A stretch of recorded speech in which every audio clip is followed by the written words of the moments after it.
There's some people out here that are not on your side. They do not want to see you win. They do not want to see you succeed. They do not want to see you do better. And there's also some people out here that are not going to help you. They don't have anything against you. They're just not going to help you. Even if they did have something against you, they're not trying to help you. So you shouldn't expect them to help you. The moment you reach out and you're trying to do something to better yourself and they're against that, whoever it is, family member, best friend, day one, girlfriend, wife, husband, spouse, grandma, granddaddy, cousin, whoever, you might want to distance yourself or at least keep them on the radar, because when they come around, possibility is going to be some bullshit. You don't want that on your team. When you're trying to be successful and you're trying to succeed at something, you don't want them in your circle. You don't. You want to pay attention to these people and keep an eye on them. It's like the saying goes, keep your friends closer and your enemies closer. I was having a conversation with my cousin a while back, and I said, I think I just figured out what this means. When you have friends and you have people in your life that you know that you can trust, that you know not going to cross you up. When you have trust, you don't worry about what they're doing. You don't have to watch them. You can leave them in your house while you go to the store, and you know that they're going to, be civil. They're not going to steal nothing, not going to break nothing. They're going to respect your space. But if you have somebody in your house that you don't really know that well, but you know them, but you don't trust them, you're going to say, hey, bro, ride with me to the store or either step out. I'm going to lock up, and then I'm going to call you when I come back. If you feel like that, you probably shouldn't have any house in the first place, but just hear me out. You got to keep that person close. You have to monitor that person because you don't trust them. So they're more so your enemy. They're more likely to screw you over than somebody you've been knowing for years and you have a good rapport with. Like I have people in my life that I can really trust. I feel like I could trust, and I wouldn't question a whole lot of shit behind that. Like, got a homeboy, I visit home, dude was like, yo, you can crash out here if you need to, if you need space or whatever. And he got an old lady in the crib. But see, we all grew up together. So he's comfortable with me. He know I'm not going to screw him over.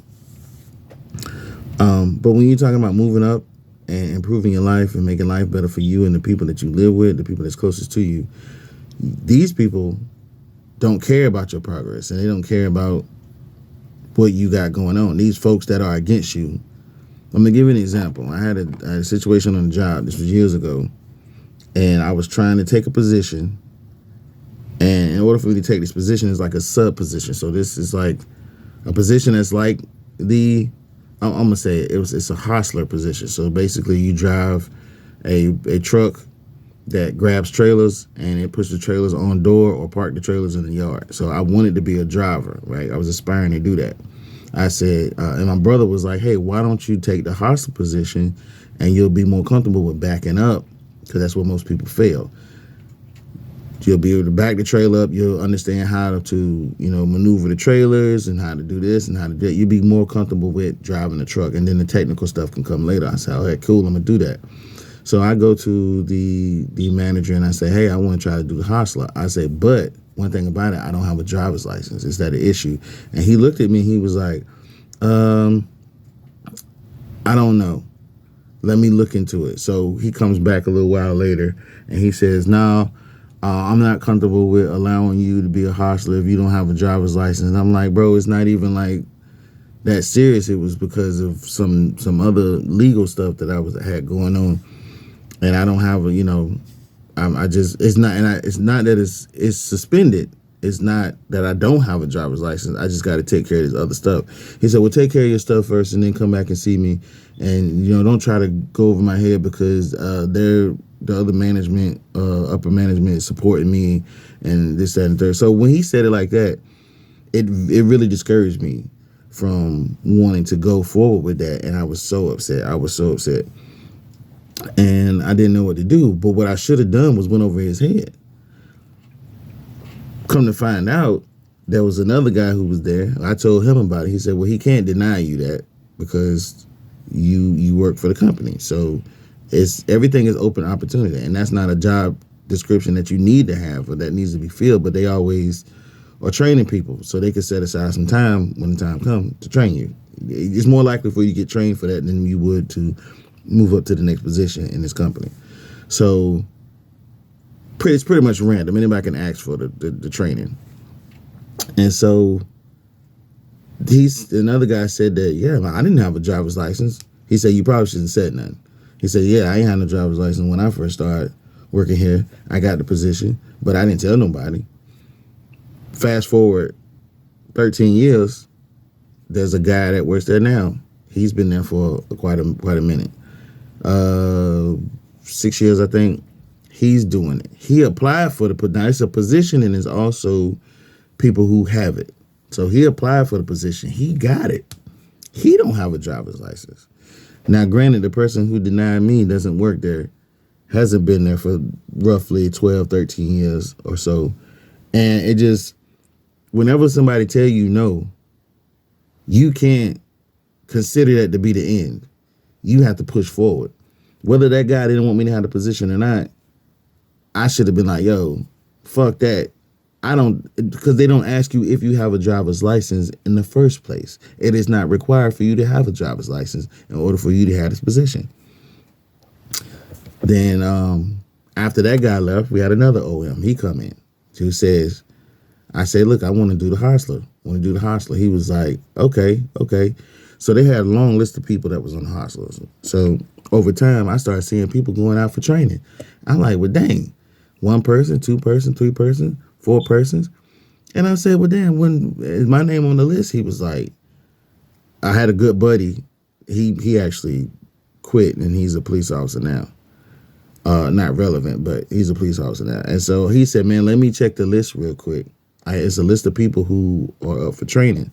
I said, okay. So he checks the list, and he said, yeah, your name is on the list, but it's like number 5 or something. He said, so when they had a thing where he was just training people, whoever wanted to, like he came out and said, whoever wants to do this can do it. Just get with me. I put your name on the list. And I'm like, but he never got around to it. He ended up leaving after a while. And I said nothing else about it. I said, man, forget this. So I ended up getting a second job anyway. So I didn't have time to do it because your training was supposed to be like during the hours where I had to be at my other job. So I said, man, I'm not even sweating it. You can't take no for an answer when you're trying to do something. You can't let these people get in your way. You can't let them try to deter you from what it is you're trying to do. You're gonna have obstacles. You're gonna have obstacles, and things are gonna take time. But you can't just let somebody say no. Dig deep, even if they are right. Even if you find out that they are following policy, don't miss your opportunity to have something better for yourself. Don't let nobody stand in the way of that. You're gonna lose every time. Stand up for yourself and go get what you want out of life, out of your job. If you got to get a different job, do that. But don't just sit here and let somebody tell you that you can't have what you really want. Don't do that. You end up becoming repetitive, and it becomes a part of your life where everybody's telling you no, and you just like, okay. Don't do that. Don't do that. Whatever you have in your heart that you want to do, that you want to pursue, you go ahead and do it. If you hear no, you just keep knocking until somebody open that door. It's just plain and simple. Well, hope you guys got something out of this. Peace.